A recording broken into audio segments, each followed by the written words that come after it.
So hi friends and welcome back. Iron man से लेकर अभी तक की ब्लैक पैंथर, वकांडा फॉरएवर तक मार्वल सिनेमैटिक यूनिवर्स की इस फ्रेंचाइज ने हमारे सामने बहुत ही सारे इंटरेस्टिंग कैरेक्टर्स को लाकर रखा है। एमसीयू फैंस चाहे वो किसी भी एज के क्यों ना हो, सभी मूवी कैरेक्टर्स को काफी ज्यादा इंजॉय करते हैं और साथ ही वो उनसे इमोशनली कनेक्टेड भी हो जाते हैं। और यही एक कनेक्शन है जो कि एमसीयू के फैन बेस को अभी भी बहुत ही ज्यादा स्ट्रॉन्ग बनाए रखी है। लेकिन क्या कभी आपने अपने फेवरेट कैरेक्टर्स के पर्सनैलिटी या फिर उसके बिहेवियर के बारे में जानने की कोशिश करी है? अगर नहीं तो आज इस वीडियो में मैं बात करूंगा एमसीयू के ऐसे ही कुछ सुपर हीरोज के पर्सनैलिटी टाइप के बारे में, ताकि आप अपने बारे में और भी ज्यादा जान पाओ और साथ ही जान पाओ अपने उन फेवरेट कैरेक्टर्स को भी जिनसे आप इमोशनली कनेक्टेड हो।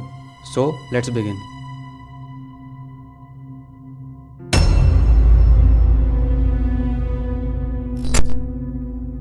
अगर कंपेयर करें सभी ओरिजिनल एवेंजर्स से, तो उन सभी एवेंजर्स में से थॉर एक ऐसा कैरेक्टर है जिसका कैरेक्टर डेवलपमेंट बहुत ही ज्यादा टफ है। I mean, वो जिस तरह के पर्सनल ट्रेजेडी से पहले गुजर चुका है वो वाकई बहुत ही ज्यादा टफ था। उसे जिससे भी बहुत ही ज्यादा लगाव होता है, लगभग उन सभी को वो खो चुका होता है। हालांकि थॉर को फोर्स करा जाता है कि वो अपने जिंदगी के अंदर झांके और एक अच्छे हीरो बनने पर ज्यादा फोकस करे। वो इन सब बातों को बिल्कुल भी नहीं मानता, लेकिन इन सब बातों को इग्नोर करने के बावजूद भी वो हमेशा से अपने सेंस ऑफ ह्यूमर को बनाए रखना नहीं भूलता, चाहे सिचुएशन कितनी भी टफ क्यों ना हो। थॉर की इसी सेंस ऑफ ऑप्टिमिज्म की वजह से वो जिस पर्सनैलिटी के अंदर आता है वो है the protagonist.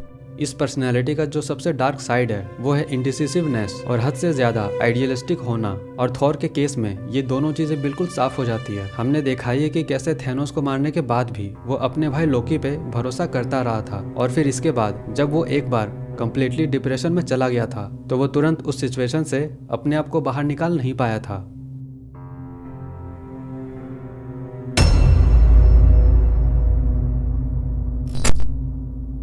No doubt Spiderman ही अभी तक का एक ऐसा सुपर हीरो है जिसके सबसे ज्यादा फैन फॉलोइंग है। पीटर पार्कर एक बहुत ही ऑकवर्ड लड़का जो कि बस दूसरों की हेल्प करना चाहता है। हालांकि उसके कामों में हर बार ढेर सारे प्रॉब्लम्स तो आते ही हैं, लेकिन इसके बावजूद भी वो अपने किसी भी काम को अधूरा नहीं छोड़ता। पीटर एक बहुत ही फेमस डायलॉग से भी जुड़ा हुआ है और वो है with great power comes great responsibility, यानी कि एक बड़ी ताकत के साथ आती एक बड़ी सी जिम्मेदारी। हमेशा से सही कामों को करने का पीटर के अंदर जो डिटर्मिनेशन होता है, इस चीज की वजह से वो जिस पर्सनैलिटी के अंदर आता है वो है द कैंपेनर। इस पर्सनैलिटी के लोग अक्सर बहुत ही ज्यादा इमोशनल होते हैं और साथ ही जब वे किसी काम में फेल हो जाते हैं तो वो उस फेलियर को लेके बहुत ही ऑब्सेसिव हो जाते हैं। और पीटर के केस में हम इस चीज को क्लियरली देख सकते हैं जब नो वे होम में वो सभी को बचाने की कोशिश करता है, चाहे वो हीरोज हो, सिविलियंस हो या फिर विलेंस ही क्यों ना हो, वो सभी को बचाने की कोशिश में लग जाता है।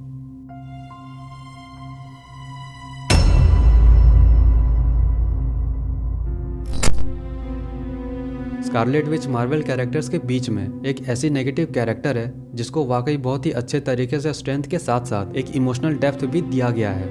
उसका एक विलन से सुपर हीरो बनना और फिर सुपर हीरो से फिर से एक विलन बनना, उसके इन सारे मोटिव्स को काफी सिंपैथेटिक वे में दिखाया गया है। हमें पता ही है कि वांडा की लाइफ कितने सारे ट्रॉमा से गुजरा हुआ है, अपने भाई से लेकर के अपने सबसे करीबी जिससे वो खुद से भी ज्यादा प्यार करती थी, उन्हें खो देने के बाद उसे नेगेटिविटी ने इतना ज्यादा जकड़ लिया होता है कि इससे वो बाहर निकल नहीं पाती, जैसा कि हमने मल्टीवर्स ऑफ मैडनेस में देखा ही था। हालांकि उसके द्वारा किए गए गलत हरकतों को माफ किया तो नहीं जा सकता, चाहे वो उसके अंदर के डीप ट्रॉमास एंड नेगेटिविटी से ही क्यों न निकले हों। लेकिन इन सब चीजों को देखते हुए अगर बात करें उसके पर्सनैलिटी के बारे में तो वो है इस पर्सनैलिटी के लोग अक्सर बहुत ही ज़्यादा इमोशनल होते हैं। अगर वांडा ने अपनी लाइफ में इतने सारे ट्रॉमास के एक्सपीरियंसेस को नहीं झेला होता तो आज शायद वो एमसीयू के ही इसी पर्सनैलिटी के अंदर में आने वाले दो कैरेक्टर्स की तरह ही होती, जिन्होंने भी अपनी लाइफ में अपनों को ऑलरेडी खो चुके होते हैं, और वो है मैंटिस और ग्रूट।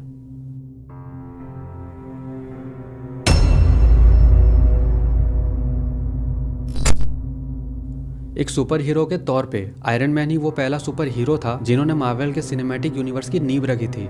टोनी स्टार्क का एरोगेंस, सरकाज़्म, वो जिस तरीके से बात करता है एक हीरो के फॉर्म में, ये सब चीजें बिल्कुल वैसी ही है जिस तरह से हम ऑडियंस ने उससे उम्मीद रखी थी। और इसी वजह से टोनी को बाकी सभी सुपर हीरोज की तुलना में बहुत ही ज्यादा पसंद किया जाता है। लेकिन इन सभी चीजों के बीच में उसका एक डिजायर भी होता है और वो है इस दुनिया को और भी ज्यादा बेटर करना। हालांकि टोनी का हर एक इनोवेशन उसके लिए एक नई मुसीबत खड़ी कर देती थी, लेकिन उन सब चीजों को सही करने के लिए वो जो कुछ भी कर सकता था उसने वो सब कुछ किया। और इन सब चीजों को देखते हुए अगर बात करें उसके पर्सनैलिटी के बारे में तो वो है इस पर्सनैलिटी के लोगों का कम्युनिकेशन स्किल अक्सर बहुत ही ज़्यादा ब्रिलियंट होता है। वो कॉन्फिडेंट होते हैं, एनर्जेटिक होते हैं और फॉरवर्ड थिंकर होते हैं। लेकिन साथ ही इन लोगों की एक सबसे बड़ी कमजोरी भी होती है और वो ये है कि ये लोग प्रैक्टिकल चीज़ों पे ज़्यादा समय तक फोकस नहीं कर पाते और टोनी के केस में हमने ये अक्सर देखा है।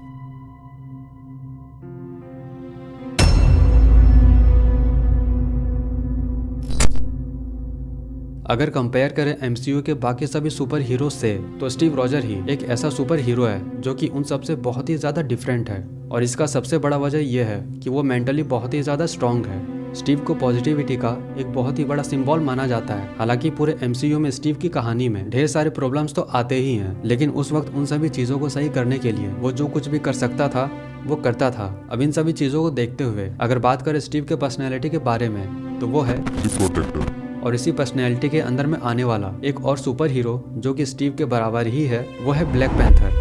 इस पर्सनैलिटी के लोगों की सबसे खास बात ये होती है कि ये लोग अक्सर बहुत ही ज़्यादा सपोर्टिव होते हैं, रिलायबल होते हैं, ऑब्जर्वेंट होते हैं, इंट्रोवर्ट होते हैं, हार्ड वर्कर होते हैं और प्रैक्टिकल स्किल्स में भी बहुत ही ज़्यादा ब्रिलियंट होते हैं। लेकिन इन सब में एक और सबसे बड़ी वजह जो कि इन्हें औरों से अलग बनाता है वो है इनका हर सिचुएशन में हमेशा सही कामों को करना। चाहे उस काम को करने के लिए इन लोगों को पर्सनली कुछ क्यों ना हो जाए, इन्हें कोई फर्क नहीं पड़ता।